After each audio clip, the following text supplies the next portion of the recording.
Prosseguindo no estudo de História de Israel, estamos no capítulo 7, estudando a diáspora.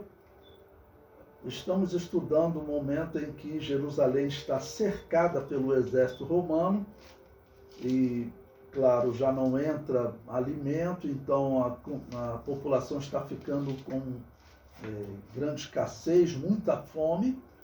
E parei na página 62.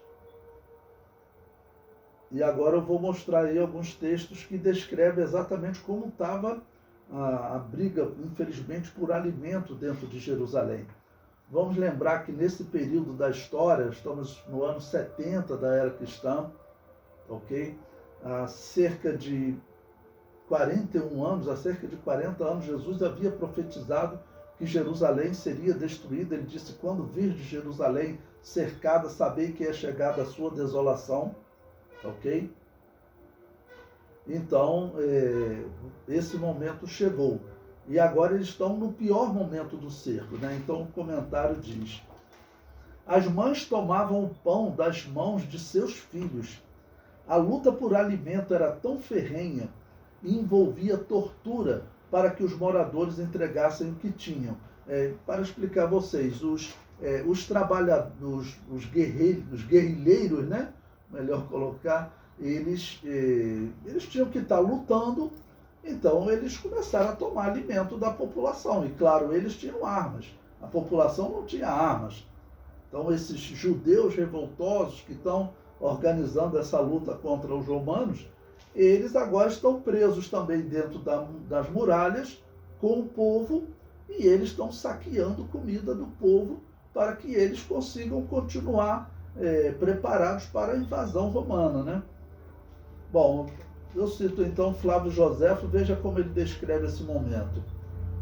Os que corriam para tirar o pão dos outros iravam-se com os que corriam mais do que eles, como se os tivessem injuriado gravemente, e não havia tormentos que não se inventassem para encontrar um meio de viver. Perduravam os homens pelas partes mais sensíveis, fincavam-lhes na carne pedaços de pau pontiagudos e os faziam sofrer outros indizíveis tormentos para fazê-los declarar onde tinham escondido um pão ou um punhado de farinha. Então esses soldados, né, guerreiros, esses soldados, eles então, estavam torturando a população de judeus. Eles estão presos dentro de Jerusalém, lembre-se disso. E eles estão torturando a população para que a população entregue comida, né? E a comida está diminuindo a cada dia. O comentário prossegue. Israel estava desviado da presença de Deus, e a fúria de Satanás era algo que ainda não havia visto entre os homens. Nenhuma nação sofreu tanto como os israelitas sofriam nas mãos dos revoltosos. Isso antes da invasão dos romanos. Então preste atenção, os israelitas já estão sofrendo, conforme Flávio Joséfo vai dizer agora, sofrendo extremamente nas mãos dos revoltosos. Quando chegar o exército romano que conseguir invadir a cidade, aí que a mortandade será maior ainda. Veja o que Flávio Joséfo diz. Seria tentar coisa impossível querer relatar detalhadamente toda a crueldade desses ímpios. Contento-me em dizer que não creio que desde a criação do mundo se tenha visto outra cidade sofrer tanto, nem outros homens cuja malícia fosse tão fecunda em toda sorte de maldade. Ou seja, aqueles judeus revoltosos, ele classifica eles como pessoas que estavam assim, uma malícia muito grande. E a população sofrendo como nenhum outro povo sofreu, né? E repetindo, esse aqui ainda é o momento, ok, que eles estão sofrendo nas mãos dos próprios judeus revoltosos, dos próprios israelitas revoltosos. Quando o exército romano conseguir entrar na cidade, a situação vai piorar. O comentário prossegue. Os israelitas que fugiam de Jerusalém eram crucificados diante das muralhas, Ou seja, fugir como? Eles se jogavam da muralha, né? Pessoas, porque estavam há dias, muitos dias sem comer, então se você se jogasse da muralha e nenhum romano te capturasse, era uma chance de sobreviver, sendo que a muralha era alta, podiam quebrar pernas, mas para quem estava na agonia da fome, né? O comentário prossegue. Por dia eram crucificados 500 israelitas diante das muralhas.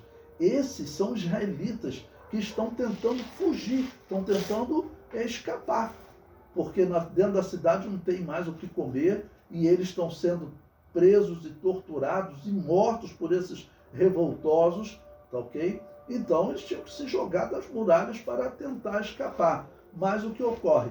Os romanos capturavam e crucificavam 500 por dia. Veja o que diz Flávio Joséfo. A necessidade e o temor do suplício os obrigavam a se defender quando eram descobertos e atacados. E como não podiam esperar misericórdia, depois de se terem defendido, não a pediam também, e eram assim crucificados à vista dos que estavam na cidade. Tito achava que havia naquilo muita crueldade, pois não se passava um dia sem que não se apanhasse pelo menos uns 500 e às vezes até mais. E pegavam aquelas pessoas e crucificavam.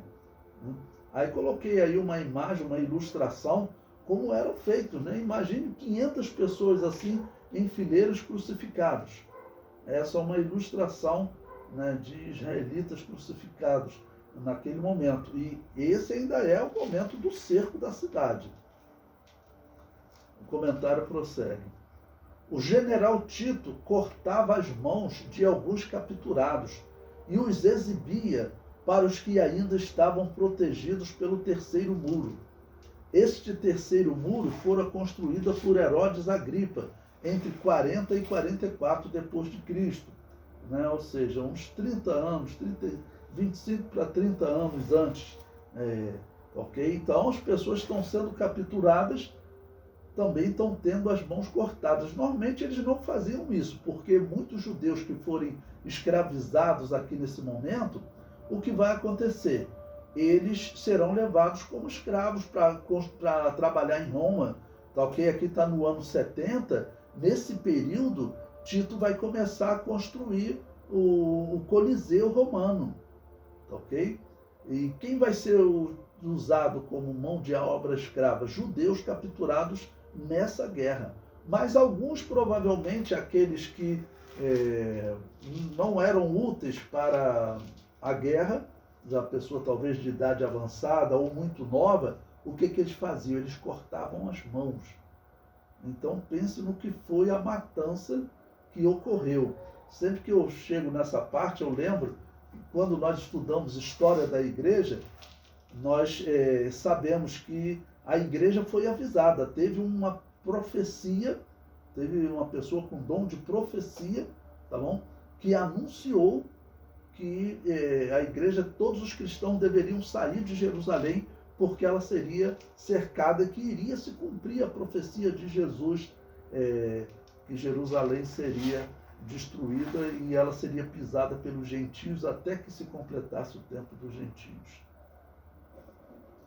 O comentário prossegue. Tito fez um muro em torno de Jerusalém com 13 fortes. O propósito era impedir que saíssem da cidade para conseguir alimentos, e assim o exército dos revoltosos se enfraquecia pela fome que já era extrema. Por ironia da história, Joséfo diz que esse muro levantado por Tito começava no acampamento dos assírios, o lugar onde Deus enviara o seu anjo e dera livramento nos dias de Ezequias e Isaías, aquela história tão conhecida que o Senhor mandou o seu anjo. Então, nesse momento, os israelitas que estão lutando contra os romanos, apesar de toda essa violência, até contra a população, eles estão lutando porque os romanos estavam, vamos dizer, bagunçando a religião de Israel. Eles queriam transformar a religião de Israel numa religião pagã qualquer, queriam acabar com aquele negócio de monoteísmo. e ficavam provocando os israelitas, tá bom? Então havia, vamos dizer, um pensamento de lutar pelo bem da religião. E muitos deles esperavam que Deus enviasse o anjo do Senhor. Tinham pessoas sérias? Certamente tinha, mas a grande maioria, pelo que eles descrevem, era realmente de assaltantes, judeus assaltantes, né, violentos, que na verdade não estavam preocupados de fato com a mensagem de Deus, né? O comentário prossegue. Bom, e só lembrando, né, claro, não precisa dizer que Deus não enviou o seu anjo. Então isso deve ter sido muito decepcionante para eles. Mas é para o judeu olhar na história e pensar, olha, Isaías profetizou há 2.700 anos e nós ainda não recebemos, o Messias ainda não veio. É muito tempo, né? O Messias tem que ter vindo, Jesus Cristo tem que ter sido realmente o Messias. Hoje não tem como eles pensarem em outra opção, já que Jesus, até quando pega o calendário, Jesus morreu cerca de 4.000 anos depois da criação de Adão, e era o tempo da morte do Cordeiro Pascal, está lá na Bíblia dos judeus, 4 dias, ou seja, 4.000 anos, não tem mais como se cumprir isso. Bom, o comentário prossegue. A miséria era extrema. Os israelitas que estavam na cidade sofriam tortura dos revoltosos para lhes entregar comida. Os que fugiam da cidade eram crucificados. Os restantes vagavam pela cidade com fome e buscavam os túmulos para ali deitarem. Olha só o que Flávio Joséfo diz. Os judeus, vendo-se então inteiramente cercados na cidade, desesperavam-se de uma vez de sua salvação. A fome, que sempre aumentava, devorava famílias inteiras. As casas estavam cheias de cadáveres de mulheres e de crianças, e as ruas de corpos de anciãos. Os moços, inchados e cambaleando pelas ruas, mais pareciam espectros do que seres vivos, e o menor obstáculo os fazia cair. Assim não tinham forças para enterrar os mortos, e quando mesmo as tivessem, outros arrastavam-se como podiam até o lugar de sua sepultura, para ali esperar o momento da morte que estava próxima. No meio de tão espantosa miséria, não se ouviam choros nem lamentos, não se escutavam gemidos, porque aquela fome horrível com que a alma estava inteiramente ocupada afogava todos os outros sentimentos. Então, você pensa, você vai ficando uma semana sem comer, 10 dias.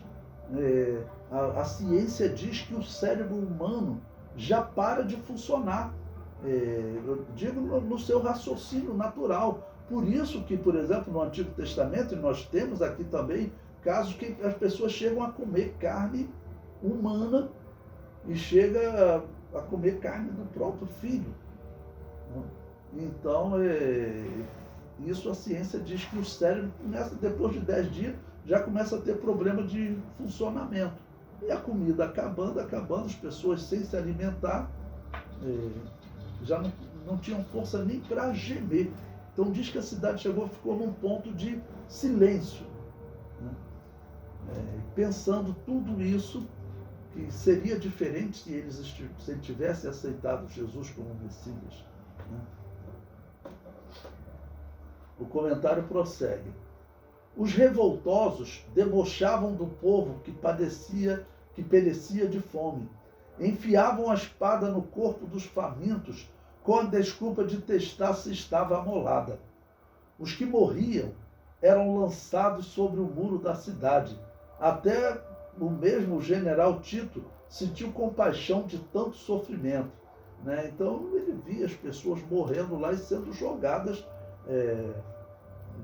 para o lado de fora do muro, né? Flávio Joséfo prossegue. O horror que Tito sentiu por vê-los quando deu a volta a toda a praça e o estranho fedor do apodrecimento dos cadáveres fê-lo soltar um profundo suspiro. Ele elevou suas mãos para o céu e tomou a Deus por testemunha de que não era culpado de tudo aquilo. Este é o estado mais que deplorável de tão infeliz e miserável cidade. Eles estraçalhavam como cães os cadáveres daquele pobre povo e enchiam as prisões com os que ainda respiravam.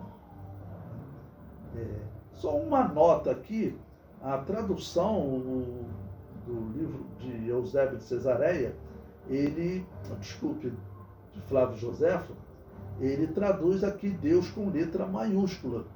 Então, eu não tenho certeza se Tito realmente nesse momento falou voltado para o Deus de Israel. Não é impossível. Por quê? Porque nós sabemos que eles acreditavam, na verdade, em todos os deuses. Eu falo sempre para nós termos cuidado com essa posição dos pagãos. Por exemplo, o imperador romano.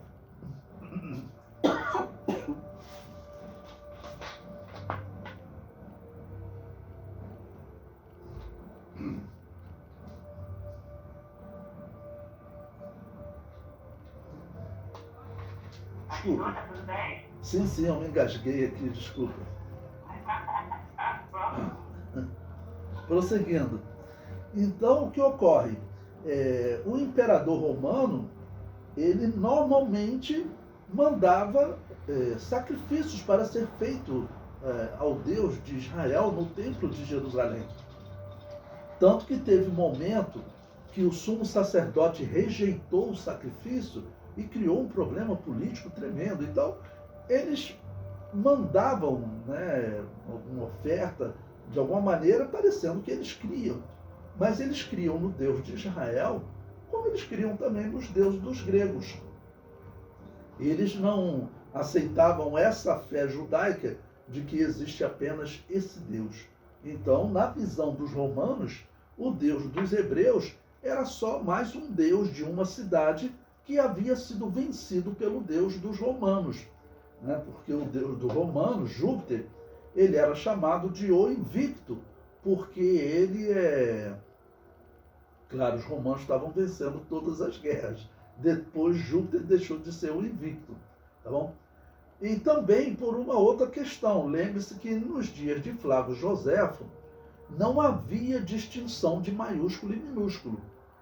Então, quando Flávio Joséfo escreveu, será também que Flávio Joséfo queria dizer que ele estava realmente fazendo referência ao Deus de Israel? Tá bom? Então, ou se ele tomou ao Deus de Israel como testemunha, como muitos pagãos faziam. Lembrando daquele pagão chamado Constantino, que fundou a Igreja Católica, o que ocorre? Ele diz a história que ele chegava para lutar contra uma determinada cidade, a cidade estava lá com os portões fechados, os muros. Constantino mandava os seus sacerdotes, e ele mesmo, que ele era também um sacerdote, mandava fazer sacrifício ao Deus daquela cidade, dizendo, olha, faça um sacrifício e nesse sacrifício vocês digam ao Deus da cidade que se eu vencer, eu vou honrar a esse Deus também. Ele vai ser honrado como Júpiter é honrado. Então, eles acreditavam em todos os deuses. Então, nós não sabemos qual era o real sentimento de Tito, Tá bom? O comentário prossegue. Se eles tivessem recebido Jesus como Messias e soubessem a quem pertence a paz dessa cidade, tudo seria diferente. Bom, eu coloquei em Mateus 23, versículo 35, que diz: para que sobre vós caia todo o sangue justo que foi derramado sobre a terra, desde o sangue de Abel, o justo, até o sangue de Zacarias, filho de Baraquias, que mataste entre o santuário e o altar. Em verdade vos digo que todas essas coisas hão de vir sobre esta geração. Jerusalém, Jerusalém, que mata os profetas e apedrejas os que te são enviados. Quantas vezes quis eu ajuntar os teus filhos, como a galinha ajunta os seus pintos debaixo das asas, e tu não quiseste. Eis que a vossa casa vos ficará deserta, porque eu vos digo que desde agora me não vereis mais, até que digais, bendito que vem em nome do Senhor. Que é o texto da profecia, né? Eles, quando encontrarem com o Messias, dirão: bendito que vem em nome do Senhor. Então, Jesus Cristo declarou isso e agora está se cumprindo, né? Infelizmente. O comentário prossegue.